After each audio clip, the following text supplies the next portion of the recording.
Under the scorching Texas sun on Highway 83, traffic slowed to a crawl. But it wasn't an accident or construction causing the delay. It was something far smaller and far more astonishing. A tiny bobcat, desperate and determined, stood in the middle of the road, refusing to budge.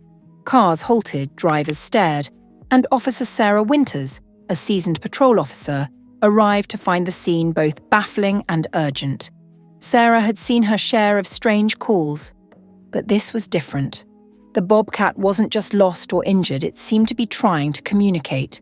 Its golden eyes locked onto hers, and as she approached cautiously, she noticed a glint of metal on its leg, a tracking device. Her heart raced. This wasn't just a wild animal.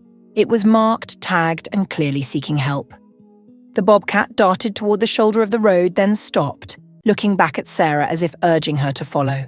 Against her better judgment, she did. The creature led her into the brush, its movements deliberate. Sarah radioed for backup, her voice steady but laced with urgency. "I'm following a bobcat into the woods. It's tagged and it's acting strange, requesting wildlife assistance." The bobcat led her deeper, weaving through the underbrush until they reached a small clearing. There, Sarah's breath caught. A man lay unconscious, his leg pinned beneath a fallen tree. His face was pale, his breathing shallow. The bobcat circled him, emitting a low, mournful sound. Sarah rushed to the man's side, checking for a pulse. He was alive, but barely. As she called for an ambulance, she noticed his backpack nearby. Inside was a notebook filled with sketches of bobcats, notes on their behavior, and a name: Dr. Robert Whiteley, wildlife biologist. The bobcat, Nova as she later learned, was part of his rehabilitation program.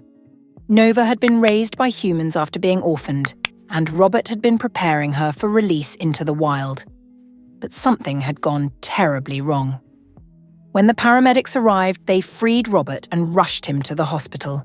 Nova watched from a distance, her eyes never leaving the man who had saved her life. Sarah stayed with her, offering quiet reassurance. "You did good, girl," she whispered. "You saved him."